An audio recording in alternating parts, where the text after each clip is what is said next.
Hi, good morning. Welcome to subramani.com. Today I am going to talk to you about something called an investment philosophy or an investment philosophy statement.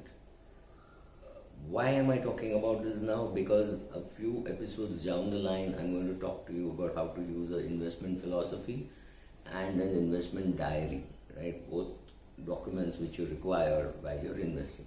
So what does an investment philosophy statement do? It captures the philosophy of why you are investing for a particular objective or a goal. So your investment philosophy can be a very long one, which can be overall what I will do for my life, which means you're 24 years of age or you're 28 years of age, and you're making a philosophy statement of how you will invest, what you will invest for all your goals.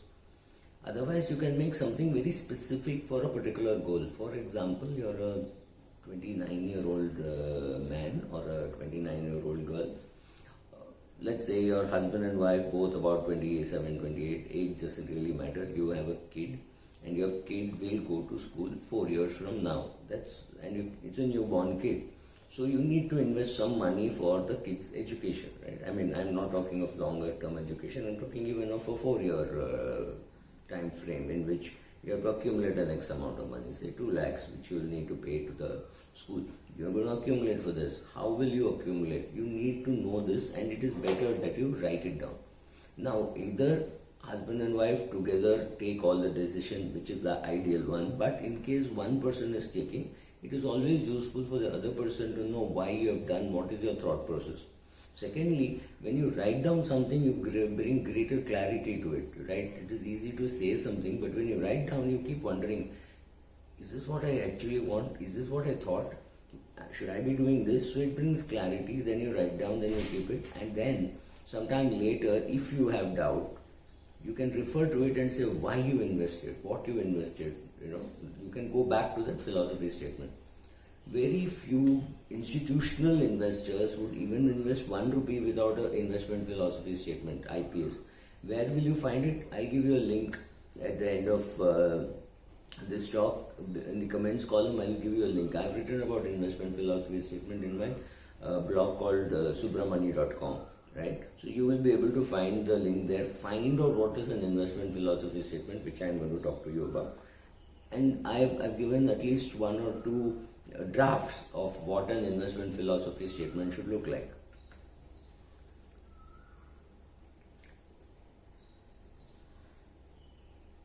What should you expect in your investment? That is captured in the investment philosophy statement. So let's say my investment philosophy statement is for my daughter's education in a foreign school, and it is going to happen in say 2025. Okay? We are in 2020, so we are talking of 2025. I would like to say X and X plus 5, so it doesn't really matter. It need not be, even if you're watching this after 3 years, the principles remain the same. So how much money do I require? I have estimated that I require about 3 crores for my daughter's education. It's an Ivy League school and it's expensive, and I'm also saying I know that it costs 10 lakhs just to apply, right? It's expensive. So I'm putting together a sum of money. 5 years later, I need it. So it can't be in equity, it has to be in debt. But I can do one thing. I can earmark some of my old equities which have not been invested for a specific goal. And I say, oh, this equity share, I've got shares of Colgate-Palmolive, I've got shares of Gillette, I've got shares of HDFC Bank. These 3 shares will grow to 3 crores, or maybe it will go to 2.5 crores, and another 50 lakhs I'll bring from my debt fund, right? So I will do some of these things and put together 3 crores. So I have to capture all this in the investment philosophy statement. So statement starts like this. What is the aim of the goal? Daughter's education in a foreign institute in 2025 or 5 years from now. Amount required 3 crores. Make it 2 crores, doesn't matter. Make it 1 crore, 50 lakh, doesn't matter. Principally, this is 3 crores because we've done this for somebody. So therefore the figure of 3 crores is stuck in my mind.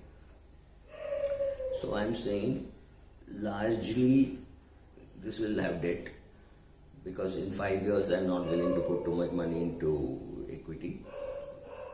I start off with an equity portfolio, which is what I have to, because I don't have 3 crores kept anywhere in debt. It is there in equity, and I know I require it after 5 years. I don't require it great early now.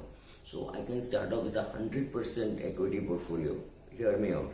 You can start with a 100% equity portfolio and decide to do a systematic withdrawal plan going into a debt fund.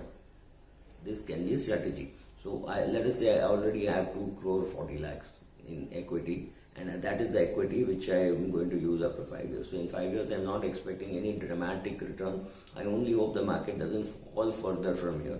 So I put 2.5 crores of equity, and I kept it in equity. I'm not removing it. I got other backup plans. So therefore I write down saying largely debt, but starting off with 100% in equity and making a small shift to debt funds on a regular basis. So every month I will remove, let's say, 10 lakhs in the beginning, and maybe then later, depending on how the market moves.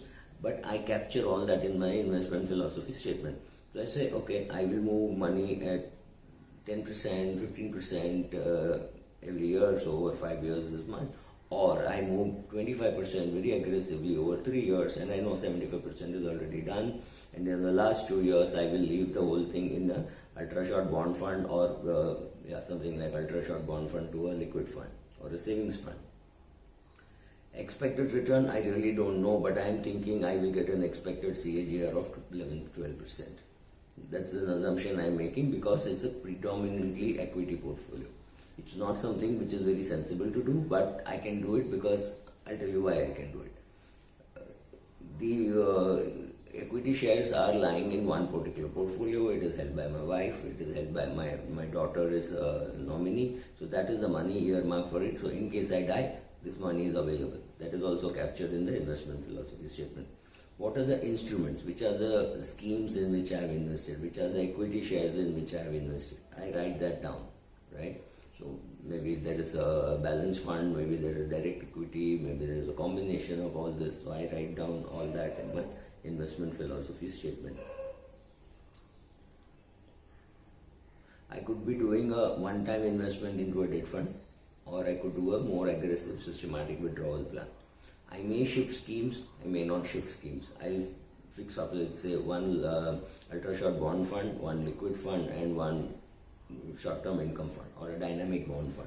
Into these 3 funds, I will be doing a systematic withdrawal on a monthly basis, whatever be the amount I choose. And I know that then I will call this account as my daughter's education fund meant for this purpose. Now very clearly all this is captured in the investment philosophy statement. Why am I investing for this education? What is the date? 2025 or 5 years from now. How much money do I need? This much. And that money can also change, because if the dollar, today I'm assuming that the dollar would be 78 rupees. Now so if the dollar goes to 90, I need to provide for that. All that is mentioned. This is my investment philosophy statement for this particular goal. What is the advantage in doing it? A, it brings clarity to me. B, it brings clarity to the people dependent on me, which in this case is my daughter, but it will be executed by my wife in case I'm not there. So all this is captured in the investment philosophy statement. I'll keep referring to investment philosophy statement later on.